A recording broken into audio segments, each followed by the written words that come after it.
வணக்கம். பரபரப்பு மீடியா செய்திகளுக்காக நான் ரோஷன். ஏமனில் உள்ள ஈரானிய ஆதரவு ஹவுதி இயக்கத்திற்கு மேம்பட்ட கப்பல் எதிர்ப்பு ஏவுகணைகளை ரஷ்யா வழங்கக்கூடும் என்று அமெரிக்க உளவு அமைப்புகள் வாஷிங்டனை எச்சரித்துள்ளன. ரஷ்யாவுக்குள் உக்ரைனிய தாக்குதல்களுக்கு அமெரிக்க ஆயுதங்களை பயன்படுத்த ஜோ பைடன் நிர்வாகம் அனுமதி கொடுத்ததற்கு பதிலடியாக ஹவுதி இயக்கத்திற்கு மேம்பட்ட கப்பல் எதிர்ப்பு ஏவுகணைகளை ரஷ்யா வழங்கக்கூடும் என்பது அமெரிக்கர்களிடம் உள்ள உளவு தகவல். இந்த உளவு தகவல் தொடர்பாக பைடன் நிர்வாக உயர் அதிகாரிகளிடம் இரண்டு விதமான சிந்தனை போக்கு உள்ளதாக கூறப்படுகிறது. ஒரு தரப்பினர் ரஷ்ய ஆயுதங்கள் ஏமனுக்கு போவதை எப்படியாவது தடுத்து நிறுத்த வேண்டும் என்கிறார்கள். மற்றொரு தரப்பு ஹவுதி இயக்கத்திற்கு மேம்பட்ட கப்பல் எதிர்ப்பு ஏவுகணைகளை ரஷ்யா வழங்கினால் வழங்கிவிட்டு போகட்டும், அதனால் எமக்கு அதாவது அமெரிக்காவுக்கு பெரிதாக பாதிப்பு எதுவும் கிடையாது என்ற ரீதியில் சிந்திக்கிறது. காரணம், செங்கடலில் ஹவுதி தாக்குதலுக்கு உள்ளாகும் கப்பல்கள் பெரும்பாலும் ஐரோப்பா அல்லது மத்திய கிழக்குக்கும் ஆசியாவுக்கும் இடையே பயணிக்கும் கப்பல்கள் தான். அந்த கடல் பாதையில் மிக அபூர்வமாகவே அமெரிக்க கப்பல்கள் போகின்றன. இந்த ஆண்டு ஆரம்பத்திலிருந்து ஹவுதி தாக்குதலில் சிக்கிய கப்பல்களில் ஒற்றை கப்பல் கூட அமெரிக்க கப்பல் இல்லை. மாறாக தாக்குதலுக்குள்ளான கப்பல்களில் பல ரஷ்யாவிலிருந்து சீனா, இந்தியா மற்றும் ஆசிய நாடுகளுக்கு போன கப்பல்கள் தான், அல்லது மத்திய கிழக்குக்கும் ஆசியாவுக்கும் இடையே இயக்கப்பட்ட கப்பல்கள் தான். அவர்கள் தங்கள் கப்பல்களின் பாதுகாப்பை தாமே பார்த்து கொள்ளட்டும், செங்கடல் ஆபரேஷனை அமெரிக்கா நன்றாக குறைத்துக் கொள்ளலாம் என்கிறார்கள் ஒரு தரப்பு அமெரிக்க அதிகாரிகள். செங்கடலில் சமீபத்தில் தாக்குதலுக்குள்ளான இரண்டு கப்பல்களும் ரஷ்யாவிலிருந்து போன கப்பல்கள் தான்.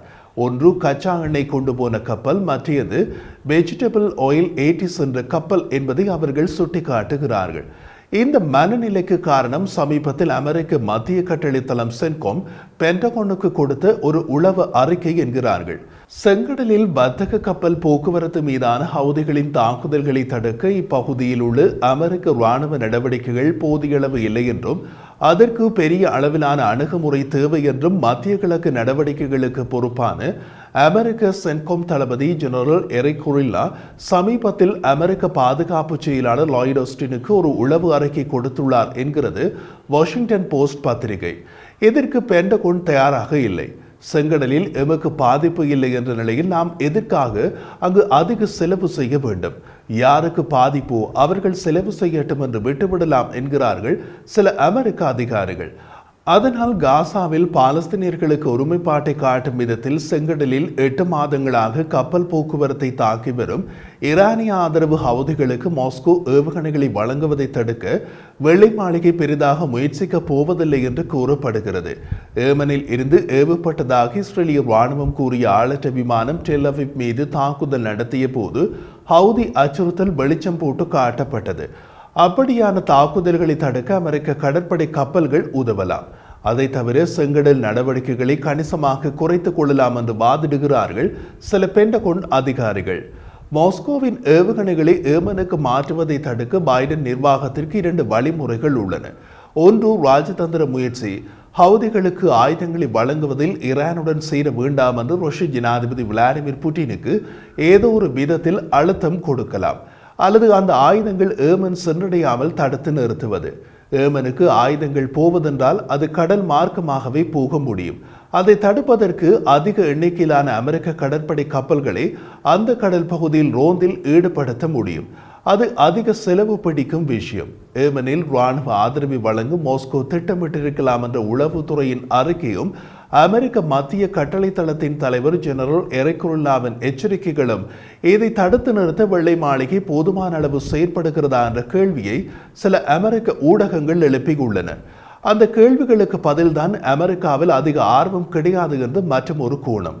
ஒரு நிர்வாக அதிகாரி கூறிய போது ஏமனில் ஹவுதி இலக்குகள் மீது சாத்தியமான தாக்குதல்களுக்கு கப்பல்கள், விமானங்கள் மற்றும் துருப்புக்கள் உட்பட சாத்தியமான பெரிய அளவிலான பட்டியலை தயாரிக்க மத்திய கட்டளை தளத்திடம் கேட்கப்பட்டது.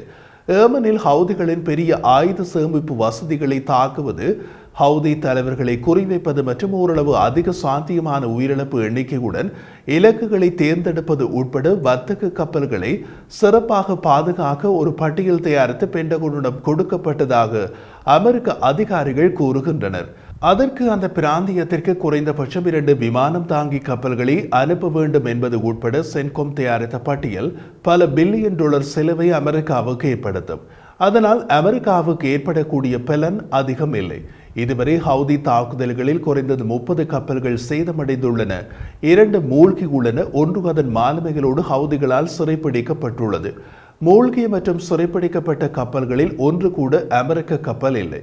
தாக்கப்பட்ட 30 கப்பல்களில் 2 கப்பல்கள் மட்டுமே அமெரிக்க நிறுவனங்களின் கப்பல்கள்.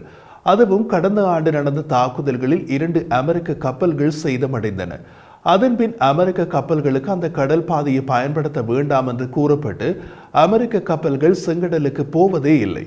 அமெரிக்காவிலிருந்து தென்கிழக்கு ஆசியாவுக்கு செங்கடலை தவிர்த்துவிட்டு போக பசிபிக் கடல் பாதை உள்ளது. பலருக்கு மெமோவின் தொனி சற்று அதிர்ச்சியாக இருப்பதாக பாதுகாப்பு அதிகாரி ஒருவர் தெரிவித்தார். நாங்கள் தொடர்ந்து இந்த வழியில் சென்றால் அமெரிக்க சேவை உறுப்பினர்கள் இறந்து விடுவார்கள் என்று அது முக்கியமாக கூறியது. ஹவுதி ஏவுகணைகள் மற்றும் ஆளற்ற விமானங்களுக்கு எதிராக தாக்குதல்களை நடத்த வெள்ளை மாளிகை கடற்படைக்கு அங்கீகாரம் அளித்துள்ளது. ஆனால் ஒரு நிபந்தனை உள்ளது. ஹவுதிகளின் தாக்குதல் இலக்குகள் அமெரிக்க அல்லது இஸ்ரேலிய இலக்குகளாக இருக்க வேண்டும். வேறு கப்பல்கள் மீது தாக்குதல் நடத்தப்பட்டால் அமெரிக்க கடற்படை சும்மா வேடிக்கை பார்க்கிறது. நூற்றுக்கணக்கான ஏவுகணைகள், நூற்றுக்கணக்கான தாக்குதல் ஆளற்ற விமானங்கள், ஆயுதங்கள் மற்றும் உபகரணங்களுடன் கப்பல்கள் மற்றும் விமானங்கள் மத்திய கிழக்கில் அமெரிக்காவிடம் உள்ளன. ஆனால் செங்கடல் மற்றும் பாப்பல் மண்டேப்பில் வர்த்தக கப்பல் போக்குவரத்தை ஹவுதிகள் தொடர்ந்து அச்சுறுத்துவதை அமெரிக்க படைகளால் தடுக்க முடியவில்லை. காரணம், அவர்கள் பெரிய அளவிலான தாக்குதல்களை நடத்துவதற்கு பென்டகோன் ஒப்புதல் கொடுக்கவில்லை என்று சில மத்திய கட்டளைத்தள அதிகாரிகள் கூறுகின்றனர். அதனால் ஹவுதி தாக்குதல்கள் தொடர்ந்து கப்பல் போக்குவரத்தை சீர்குலைத்து முக்கியமான கடல் பாதையை கிட்டத்தட்ட மூடியுள்ளது. ஹவுதிகளுக்கு பல ஆளற்ற விமானங்கள் மற்றும் ஏவுகணைகள் ஈரானால் வழங்கப்பட்டுள்ளன அல்லது டெஹ்ரானால் வழங்கப்பட்ட தொழில்நுட்பத்தை பயன்படுத்துகின்றன. ஆனால் அவை துல்லியமானதாக இல்லை என்பது பல தடவைகள் நிரூபிக்கப்பட்டுள்ளன. பல ஏவுகணைகள் கப்பல்களால் போய் விழாமல் கடலில் வீழ்ந்துள்ளன. வேறு பல ஏவுகணைகள் வர்த்தக கப்பல்களுக்கு ஓரளவு சேதத்தையே ஏற்படுத்தியுள்ளன. தாக்குதலின் பின்னரும் வர்த்தக கப்பல்கள் தொடர்ந்து பயணித்தன. ஆனால் ஏமனில் ஹவுதி இயக்கம் மேம்பட்ட ரஷ்ய ஏவுகணைகளை பெறுவதற்கான சாத்தியக்கூறு ஒரு புதிய ஆபத்தை வர்த்தக கப்பல்களுக்கு ஏற்படுத்துகிறது. காரணம், ஹவுதிகள் இப்போது ஏவும் ஏவுகணைகளை விட ரஷ்ய ஏவுகணைகள் துல்லியமானவை. அவை பயன்படுத்தப்பட்டால் அதிக எண்ணிக்கையிலான வர்த்தக கப்பல்கள் மூழ்கடிக்கப்படலாம். லண்டனை தளமாக கொண்ட செய்தி தளமான மிடில் ஈஸ்டாய் கடந்த மாதம் ரஷ்யா ஹவுதிகளுக்கு கப்பல் எதிர்ப்பு ஏவுகணைகளை வழங்குவது குறித்து பரிசீலித்ததாகவும், ஆனால் சவுதி அரேபியா அவ்வாறு செய்ய வேண்டாம் என்று ரஷ்யாவுக்கு அழுத்தம் கொடுத்தது என்றும் கூறியது. காரணம், சவுடி கப்பல்களும் அதில் பாதிக்கப்படும். அவ்வளவு ரஷ்ய கப்பல்களும் அதில் பாதிக்கப்படும். காரணம், ஹவுதிகளிடம் எந்த கப்பல் யாருக்கு சொந்தம், எங்கிருந்து எங்கு போகின்றது என்பதை துல்லியமாக கூறும் அடையாளப்படுத்தல் கிடையாது. அதனால் ரஷ்யாவிலிருந்து போகும் கப்பல்களும் தாக்கப்பட்டன. ஈரானிய துறைமுகத்திற்கு சென்று கொண்டிருந்த ஒரு கப்பலும் தாக்கப்பட்டது. ரஷ்யா மீதுள்ள பொருளாதார தடைகளை மீறி ஏற்றுமதி செய்ய முயல்வதால் ரஷ்யர்கள் தமது துறைமுகங்களில் இருந்து புறப்படும் கப்பல்களின் அடையாளங்களை மறைத்து விடுகிறார்கள். கப்பல் தாக்கப்பட்ட பின்னரே அது ரஷ்ய துறைமுகத்தில் இருந்து புறப்பட்ட கப்பல் என்று தெரிய வரும். தமது ஆயுதங்களை ஹவுதிகளிடம் கொடுத்து தமது கப்பல் தாக்கப்படுவதை ரஷ்யா விரும்பாது. அதனால் ஹவுதிகளுக்கு ஆயுதம் வழங்குவதற்கான சாத்தியமான ரஷ்ய நடவடிக்கைகளை சுட்டிக்காட்டும் உளவு அறிக்கையின் தன்மை தெளிவாக இல்லை. இன்னமும் ஏவுகணைகள் எதுவும் வழங்கப்படவில்லை என்றாலும் ஹவுதி பிரதிநிதிகள் ரஷ்யாவில் காணப்பட்டதாக 2 அமெரிக்க அதிகாரிகள் தெரிவித்தனர். ஏவுகணைகள் வழங்கப்பட்டால் அவை ஈரானிய கடத்தல் வழிகளை பயன்படுத்தி அனுப்பப்படலாம் என சில அமெரிக்க அதிகாரிகள் கூறுகின்றனர். இஸ்ரேலிய துறைமுகங்களுக்கு செல்லும் எந்த ஒரு கப்பலையும் தாக்குவதாக ஹவுதிகள் டிசம்பர் மாதம் முதல் சபதம் செய்தனர். ஆனால் அவர்களின் தாக்குதல்களில் பல இஸ்ரேலுடன் எந்த தொடர்பும் இல்லாத வர்த்தக கப்பல்களுக்கு எதிராக இருந்தன என்று அமெரிக்க பாதுகாப்பு புலனாய்வு அமைப்பின் ஜூன் அறிக்கை தெரிவிக்கின்றது.